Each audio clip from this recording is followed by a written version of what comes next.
નમસ્કાર વિદ્યાર્થી મિત્રો, આપણે ધંધાની સામાજિક જવાબદારી પાઠ પૂરો કર્યો. એક વખત એનું રિવિઝન લઈ લે કે ભાઈ હતું શું. તો આપણે જે એનો ખ્યાલ જોયો તો એમાં એટલું જોયું હતું કે ભાઈ આપણે ધંધો જે છે એ સમાજનું એક અવિભાજ્ય અંગ છે કે જેને સમાજથી તમે અલગ નહીં કરી શકો. આવક પણ સમાજના જુદા જુદા વર્ગમાંથી જ આવે, બરાબર. તો જ્યારે તેથી કોઈ પણ ધંધાકીય એકમ પોતે મેળવેલ લાભ કે આવકમાંથી કેટલોક ભાગ સમાજ માટે પ્રદાન કરવો પડે એવી એકમની જવાબદારી બને. તો આ લાભ આપવો કે ન આપવો એ કેટલી માત્રામાં આપવો એ બધું જાતે નક્કી કરવાનું હોય, પણ એ ધંધાની જ સામાજિક જવાબદારી, એ ધંધાની નૈતિક જવાબદારી. કંપનીલક્ષી સામાજિક જવાબદારીનો ખ્યાલ યુએસએમાં 1963માં HR બોવેનના સંશોધન પત્રમાં સૌપ્રથમ રજૂ કરવામાં આવ્યો. આપણે એક એ વસ્તુ યાદ રાખીએ. અને વિસ્તૃત રીતે જોવામાં આવે તો કંપનીની બધી જવાબદારીઓ કોના માટે હોય? કંપની સાથે સંલગ્ન હિતધારકો માટે હોય. એના તરફેણમાં જે નીતિઓ અને કાર્યક્રમો થાય એનું સંકલન છે એક સામાજિક જવાબદારી. અને કંપની દ્વારા 2003ની કલમ મુજબ જો એવો વાર્ષિક ટર્નઓવર 1000 કરોડથી વધુ, ચોખ્ખું મૂલ્ય 500 કરોડથી વધુ અને નાણાકીય વર્ષનો નફો 5 કરોડથી વધુ, આ ત્રણમાંથી એક પણ હશે ને તો એને કંપનીલક્ષી સામાજિક જવાબદારીઓ માટે એને 2% ફરજિયાત નફાના સરેરાશ 3 વર્ષના સરેરાશ નફાના ઓછામાં ઓછા 2% એને સામાજિક જવાબદારીની પ્રવૃત્તિઓ માટે ખર્ચ કરવાના થશે. આમ નવા કંપની ધારા અનુસાર જે કંપનીઓએ આ વસ્તુની જોગવાઈઓ લાગુ પડે છે એની નિભાવવી પડશે, બરાબર. અને એ અંગેની સામાજિક જવાબદારીની સમિતિ પણ બનાવવી ફરજિયાત છે. એટલે આ કાયદા દ્વારા કાયદા મંત્રાલયે કંપનીને સામાજિક નાગરિક બનવા માટેનો ભાર મૂક્યો હતો. એની વ્યાખ્યામાં આપણે જોયું હતું કે ભાઈ કેટલા સ્તરની હોઈ શકે. તો આર્થિક રીતેની હોઈ શકે કે જે માલિકો, રોકાણકારો અને કર્મચારીઓ પ્રત્યે હોય. કાનૂની જવાબદારી કે જે સરકાર પ્રત્યેની હોય. નૈતિક જવાબદારી કે જે કરવી જોઈએ આપણે માનીએ તો એ ગ્રાહકો અને સમાજ પ્રત્યેની હોય. અને પસંદગી મુજબની જવાબદારી કે સમાજના વિવિધ હિત સમૂહો માટે અન્ય સમૂહો માટેની કરવામાં આવે. અને કયા જૂથો માટે કરવામાં આવે તો કે આંતરિક હિત સમૂહ અને બાહ્ય હિત સમૂહો, 2 પ્રકારના હિત સમૂહ હોય. એટલે કે જેનું હિત આપણા એકમ સાથે સંકળાયેલું છે એવા સમૂહો. એની અંદર માલિકો, રોકાણકારો અને કર્મચારીઓ એ આંતરિક હિત સમૂહ છે. જ્યારે બાહ્ય હિત સમૂહની અંદર વાત કરીએ તો ગ્રાહકો, પુરવઠો પૂરો પાડનાર અને સરકારને, સમાજને આપણે લઈ શકીએ. તો સૌપ્રથમ આંતરિક હિત સમૂહ અને બાહ્ય હિત સમૂહ માલિકો પ્રત્યેની સામાજિક જવાબદારીમાં આપણે જોયું હતું કે ભાઈ નિર્ણય પ્રક્રિયામાં જે શેર હોલ્ડરો છે એ કંપનીના માલિકો હોય. તો નિર્ણય પ્રક્રિયામાં એને ભાગીદારી આપવાની. મૂડી એની જે છે એ સલામત રહી અને એ મૂડીનું મૂલ્ય વધે. એના હિતોનું રક્ષણ થાય કે ખોટી જગ્યાએ એની મૂડી નથી વપરાતી અને વિકાસમાં પ્રાધાન્ય મળે. કારણ કે તો એના શેરનું મૂલ્ય વધશે અને એનું જે કંપનીની જે છે કહેવાય ને કે એની વિકાસ થશે, બરાબર. તો આ રીતે માલિકો પ્રત્યેની જવાબદારી નિભાવવાની થાય. બીજું, રોકાણકાર પ્રત્યે ધંધાની સામાજિક જવાબદારી. એકમના કદના વધારા સાથે વધુ મૂડીની જરૂરિયાત ઊભી થાય. જે રોકાણકારો લોન, પ્રેફરન્સ કે ડિબેન્ચર વિવિધ સ્વરૂપે પૂરા પાડે તો ભાઈ એને શેની જવાબદારી? પહેલું તો કે વળતરની સમયસર ચૂકવણી થવી જોઈએ. એના ઉપર જે નિયમિત અને વ્યાજબી વળતર મળવું જોઈએ એને એ મળવું જોઈએ, કારણ કે એની અપેક્ષાએ એને આ વસ્તુ કરી હોય, બરાબર. પછી જરૂરી માહિતી પૂરી પાડવી. એક રોકાણકારોને એકમની વર્તમાન પરિસ્થિતિને ભાવિ આયોજન અંગેની નીતિઓ માહિતી પૂરી પાડવાની.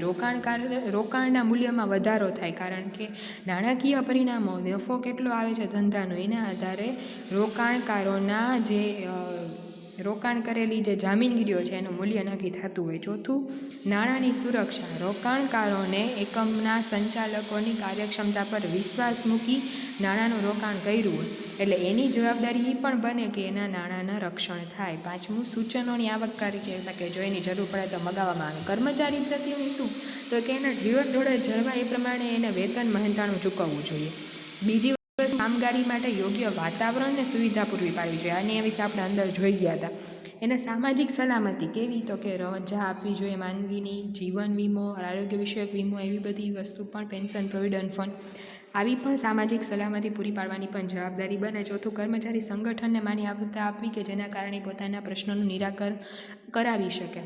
ઉચ્ચ સંચાલકોનું સમાધાન કરી વળે. કોઈ પ્રશ્ન તમારી પાસે લઈને આવે છે તો એનો જવાબ ત્વરિત અને જે પ્રમાણે યોગ્ય હોય એવો આપી દેવાનો થાય. અભિપ્રેરણ આપતું રહેવું પડે, કારણ કે તો એની અંદર કાર્ય જુસ્સો અને ઉત્સાહ રહેશે. અને અન્ય જવાબદારીઓની અંદર પણ આપણે નોકરી સમયે એને શરતો આપેલી હોય પહેલેથી કહી દેવી, એને કર્મચારીઓની નિર્ણયોમાં ભાગીદારી અને શિક્ષણની એના સંતાનોને વ્યવસ્થા, એવી ઘણી બધી જવાબદારીઓ આવે. ગ્રાહકો પ્રત્યેની વાત કરીએ તો એની અંદર યોગ્ય ગુણવત્તાવાળી વસ્તુ પૂરી પાડવી, વ્યાજબી કિંમતે પૂરી પાડવી. એના પુરવઠા, બજારમાં પુરવઠો ઓછો થશે તો અછત સર્જાશે, એટલે એ ના થાય એની ધ્યાન રાખવું. ગેરમાર્ગે દોડતી જાહેરાતો આપવાની નથી થતી, અને વેચાણ પછીની સેવાઓ જે આપવાની થાય એ વસ્તુ એને આપવાની જવાબદારી બને. પુરવઠો જે પૂરો પાડે છે એને પુરવઠા અંગે અગાઉથી જાણ કરવાની, કટોકટી સર્જાવી ન જોઈએ, એ એક પ્રશ્ન આવે. બીજું, ગુણવત્તા અને કૌશલ્યની સ્પષ્ટતા અગાઉથી એને કહી દેવાની.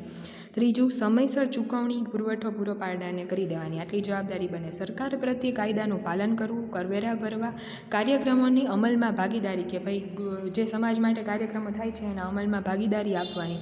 ઔદ્યોગિક નીતિના અમલમાં મદદરૂપ થવું, આ પ્રકારની જવાબદારી બને. સમાજ પ્રત્યે ધંધાની સામાજિક જવાબદારી, તો કે પર્યાવરણનું જતન કરવું, રાષ્ટ્ર વિકાસમાં ફાળો આપવો, સંશોધનને મહત્ત્વ આપવું, કટોકટી કે આફતના સમયમાં જવાબદારી નિભાવવી, સામાજિક સાંસ્કૃતિક વારસાનું સંવર્ધન કરવું જેનાથી દેશનો વિકાસ થાય, સમાજનું ઉત્થાન કરવામાં મદદરૂપ થવું, રોજગારીની તકોનું નિર્માણ કરવું, માનવ હકોની જાળવણી.